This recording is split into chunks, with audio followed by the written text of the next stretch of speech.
बोल न्यूज़ में कहते हैं खुशामदीद। हेडलाइंस आप जान चुके हैं। आम खबरों के साथ मैं हूं सादिया सैमसन। करते हैं बाकायदा आगाज़। सबसे पहले आपको बताएं कि बानी पीटीआई और बुशरा बीबी के खिलाफ 190 मिलियन पाउंड रेफरेंस का फैसला सुना दिया गया है। बानी को 14 साल कैद और 10 लाख रुपए जुर्माने की सजा सुना दी गई है। बुशरा बीबी को 7 साल कैद और 5 लाख रुपए जुर्माने की सजा सुनाई गई है। केस का तफसीली फैसला भी जारी हो गया है। 190 मिलियन पाउंड रेफरेंस, बानी पीटीआई और बुशरा बीबी को सजा। एहतसाब अदालत इस्लामाबाद के जज नासिर जावेद ने अडियाला जेल में फैसला पढ़कर सुनाया। बानी पीटीआई को 14 साल कैद और 10 लाख रुपए जुर्माने की सजा सुना दी गई। बुशरा बीबी को 7 साल कैद और 5 लाख रुपए जुर्माने की सजा सुनाई गई। अल-कादिर यूनिवर्सिटी को सरकारी तहवील में लेने का हुक्म दिया गया है। जिस वक्त फैसला सुनाया गया, बानी पीटीआई, बुशरा बीबी और तहरीक इंसाफ की क़यादत कमरा अदालत में मौजूद थी। केस का तफसीली फैसला भी जारी कर दिया गया। फैसला 148 सफ़हात पर मुश्तमिल है। दीगर 6 मुल्जिमान को इश्तिहारी करार दिया गया है। फैसले में लिखा कि बानी ने प्रॉपर्टी टाइकून से गैर कानूनी माली फवाइद हासिल किए। बानी ने मुल्जिमान के साथ मिलकर 171 मिलियन पाउंड की गैर कानूनी मुंतकली और एडजस्टमेंट में मदद की। ये रियासत पाकिस्तान का पैसा था। ये पैसा एक ऐसे अकाउंट में मुंतकिल किया गया जो रजिस्ट्रार सुप्रीम कोर्ट के नाम पर था। रेफरेंस का फैसला 3 बार मौखर किया गया। अदालत ने फैसला गुज़िश्ता साल 18 दिसंबर को महफूज किया था। इंसाफ का बोलबाला हुआ। बानी पीटीआई बेगुनाही साबित नहीं कर सके। अब बानी सर से रहम की अपील कर सकते हैं। वजीर कानून आजम नज़ीर तारड़ ने बानी को मशवरा दे दिया। बोले मुल्क के साथ घिनौना काम हुआ। वजीर इत्तलात अता तारड़ ने कहा कि आज के बाद पाकिस्तान में कोई भी इतनी बड़ी करप्शन करने से पहले 100 बार सोचेगा।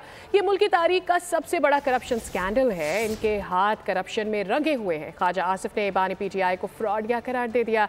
कहा कि चोरी का माल हड़प करने के लिए काबीना से मंजूरी ली गई।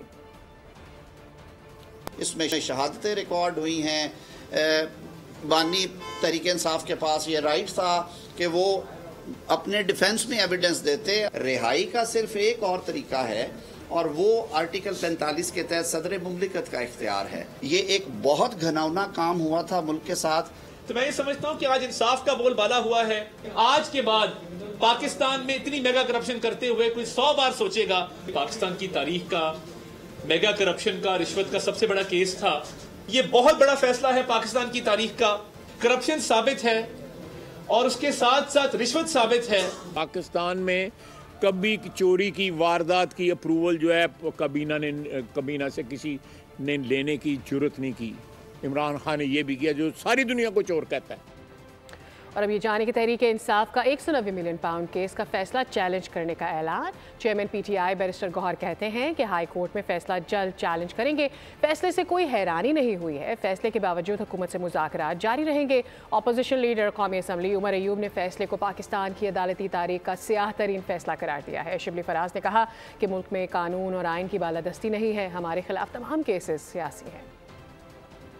आज एक स्याह दिन है पाकिस्तान की तारीख में, पाकिस्तान की जुडिशल तारीख में। अल-कादिर का फैसला वजीर आज़म इमरान खान साहब और बुशरा बीबी साहिबा के खिलाफ सुनाया गया। इस देश में जहाँ पे कि ना कानून है, ना कानून की बालादस्ती है, ना आइन की बालादस्ती है, कि सारे सियासी केसेस हैं जो कि इमरान खान से लेकर उसकी नीचे तक उसकी पार्टी के कारकुनों पे बनाए गए हैं। अल-कादिर यूनिवर्सिटी अब मेरे पास आ गई है।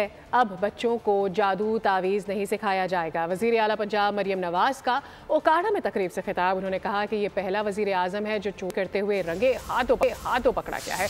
ये शख्स उसी अडियाला जेल में है जिसमें नवाज शरीफ और मैं कैद थे। मेरे सेल में कैमरे लगाए गए थे। जेल में एक वक्त का खाना दिया जाता था। अच्छी बात है, मेरा वज़न कम हो गया। मुल्क को इंतशार और फसाद नहीं, अमन की ज़रूरत है। कादिर यूनिवर्सिटी जो अदालत ने पंजाब हुकूमत के और हुकूमत के सरकारी तहवील में दे दी, मेरे पास आ गई है वो यूनिवर्सिटी। अब आपको इंशाअल्लाह ताला उस यूनिवर्सिटी में मज़हब की तालीम भी दी जाएगी, दुनिया की तालीम भी दी जाएगी। आपको जादू टूना करना नहीं सिखाएंगे वहाँ पर। आज ना सिर्फ खुद पे चोरी साबित हुई है बल्कि पहला तारीख का वज़ीर आज़म है जो रिश्वत लेते हुए रंगे हाथों पकड़ा गया। कि हालांकि वो अडियाला जेल में, उसी अडियाला जेल में कैद है जिसमें कभी मैं और मेरे वालिद कैद थे। मेरे सेल में कैमरास लगे हुए थे जिससे वो मुझे लाइव देखते थे। 24 घंटे में एक दफ़ा मुझे खाना मिलता था। अच्छी बात है, मेरा वेट कम हो गया, मुझे तो खुशी है इस बात की। ये मुल्क जैसा भी है इसको हमने ठीक करना है, इसको हमने संवारना है। हमने इसको ख़राब नहीं करना, हमने इसको संवारना है। आपस में लड़ते रहेंगे तो नौजवान नस्ल की उम्मीदों के मुताबिक कारकर्दगी नहीं दिखा सकेंगे। बिलावल भुट्टो का सिंध असम्बली में तकरीब से खिताब, बोले इत्तेहाद से कौमें बनती हैं, अपनी सकाफत को भूलने वाली कौमें तरक्की नहीं करती हैं। कराची में मीडिया यूनिवर्सिटी कायम होनी चाहिए। कायदे अवाम का विजन अपनाते तो आज पाकिस्तान ड्रामे और फिल्में पूरी दुनिया में देखे जा रहे होते। अब हम आपस में ही लड़ पड़ेंगे तो फिर जो नौजवान नस्ल की उम्मीदें हैं, हम उनके उम्मीदें के मुताबिक परफॉर्म शायद नहीं कर सकेंगे। सबको मिलके मुत्तहिद होके कौमें बनते हैं। जो मुल्क अपना सकाफत भूल जाते हैं तो वो मुल्क कहीं गुम हो जाता। मैं जो तजवीज़ दी गई आज कि हम एक मीडिया यूनिवर्सिटी कायम करे, विजन था, उस तरीके से हम ना सिर्फ प्रमोट करते हैं, ना सिर्फ इन्वेस्ट करते हैं, तो शायद आज पाकिस्तान की फिल्में, पाकिस्तान के गाने, पाकिस्तान के आर्ट्स पूरी दुनिया में इस तरीके से फाल होते हैं। एहतसाब अदालत ने 190 मिलियन पाउंड रेफरेंस का तहरीरी फैसला जारी कर दिया। बानी PTI बुशरा बीबी को अल कादिर ट्रस्ट में सजा सुना दी गई है। फैसले के हक में मुस्लिम लीग नून के MNA अंजुम अकील की जानिब से शानदार आतिशबाजी का मुजाहरा किया गया। इस्लामाबाद में सेंट जॉर्ज फ्लाई ओवर पर मतवालों की बड़ी तादाद ने जश्न मनाया।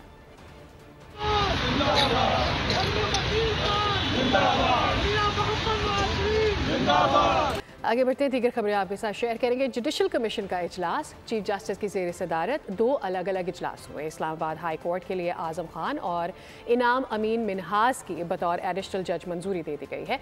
एलामिया के मुताबिक बलूचिस्तान हाई कोर्ट के लिए मोहम्मद आसिफ, नजमुद्दीन मेंगल और मोहम्मद अयूब एडिशनल जज नामजद कर दिए गए हैं। जो उम्मीदवार मतलूबा अक्सरियत का वोट नहीं ले सके, मुस्तकबिल में आसामियों पर उन्हें दोबारा ज़ेर गौर लाया जाएगा। बलूचिस्तान हाई कोर्ट के जजेस की मंजूरी मुतफ़िका तौर पर दी गई। इस्लामाबाद हाई कोर्ट के लिए जजेस की मंजूरी कसरत राय से दी गई।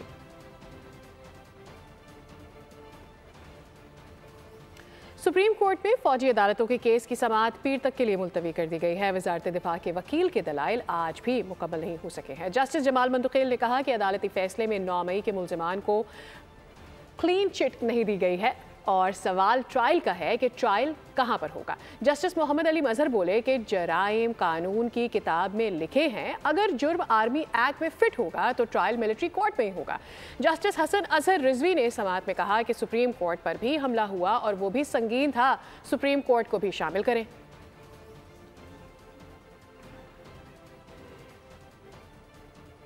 सिक्योरिटी फोर्सेस का ख्वारिज की मौजूदगी की इतला पर इंटेलिजेंस बेस्ड ऑपरेशन। जिला खैबर के इलाके तीरा में सरगना समेत 5 ख्वारिज मारे गए हैं, 1 को गिरफ्तार किया गया है। सिक्योरिटी फोर्सेस की जबरदस्त कार्रवाई, ख्वारिज की मौजूदगी की इत्तला पर इंटेलिजेंस बेस्ड ऑपरेशन। जिला खैबर के इलाके तीरा में सरगना समेत 5 ख्वारिज मारे गए, 1 को गिरफ्तार कर लिया गया।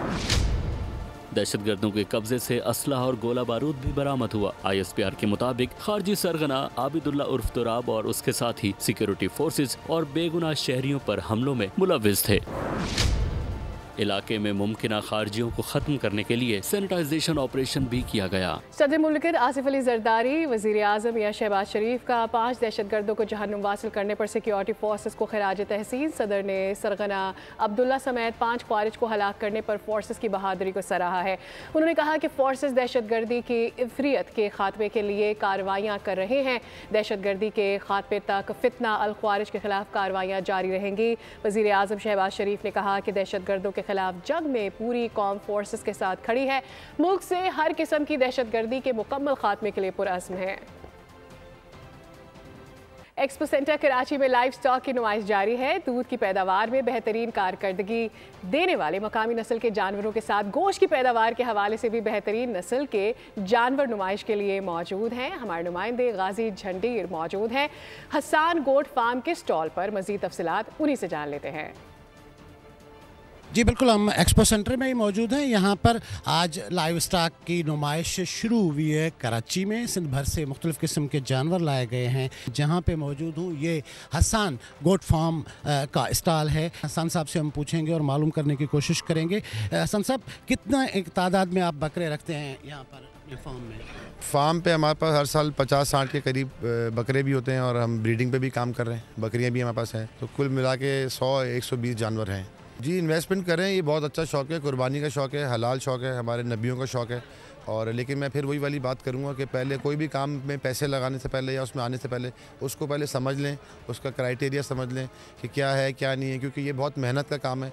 बहुत शुक्रिया हसन साहब। हमारे साथ यहाँ लाइव स्टॉक के अफसर भी मौजूद हैं जिन्होंने ये सारा अरेंज किया है। यहाँ सिंध की मुख्तलिफ ब्रीड्स हैं, जैसे भैंस, कुंडी भैंस है, बकरियों में टापरी है, बरी है, गुलाबी है, और घोड़े हैं, डांसिंग ऊँट हैं, और दूसरे भी बहुत फिशरीज़ हैं, फिशेज़ हैं, और पोल्ट्री वाले। मतलब एक्सपो जो है बिल्कुल ऐसा समझो कि पब्लिक बहुत खुश हो रही है। आज वज़ीर आला सिंध ने जो इफ्तिताह किया इस तकरीब का, उनका कहना था कि जो इन्वेस्टर्स हैं, जो सरमायाकार हैं, उनको उन्होंने दावत दी है कि वो आएँ लाइव स्टॉक में इन्वेस्ट करें। बहुत शुक्रिया। हमारे नुमाइंदा इस हवाले से हमें अपडेट कर रहे थे। ट्रंप के दबाव की बदौलत ही गजा और इसराइल के माबैन सीज़ फायर डील मुमकिन हो सकी है। साबिक सफ़ीर मलिहा लोहदी की प्रोग्राम तब्दीली में गुफ्तगू। उन्होंने कहा कि अभी देखना बाकी है कि इस सीज़ फायर पर अमल दरामद कितना होता है।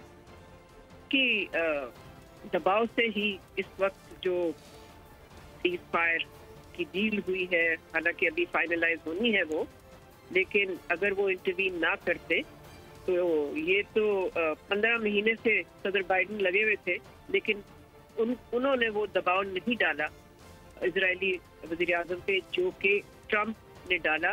लेकिन अभी हमने देखना है कि ये सीज़ फायर एग्रीमेंट किस तरह से इस पे अमल दरामद होता है। ये अभी के काफी चैलेंजेस बाकी हैं। डोनाल्ड ट्रंप क्योंकि रिवायती पॉलिटिशियन नहीं है, तो पहले ही दिन ऐसी पॉलिसी वो देने जा रहे हैं कि जो बियॉन्ड इमेजिनेशन होगी, किसी की तवक्कुआत से ऊपर। आप देखें कि अभी वो उन्होंने ओथ नहीं लिया है, अपने व्हाइट हाउस में जाने से पहले ऐसी मैसेजिंग कर दी है, इतनी स्ट्रॉन्ग मैसेजिंग कर दी है कि मैं आऊंगा तो मैं अनयूजुअल किस्म के डिसीजंस लूंगा।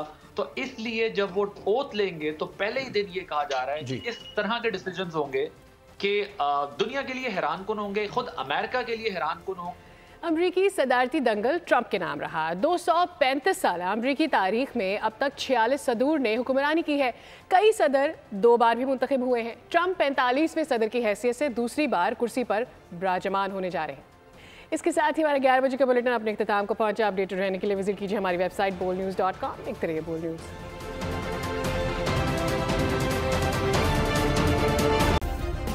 सब्सक्राइब करें और बेल दबाएं ताकि कोई खबर रह न जाए।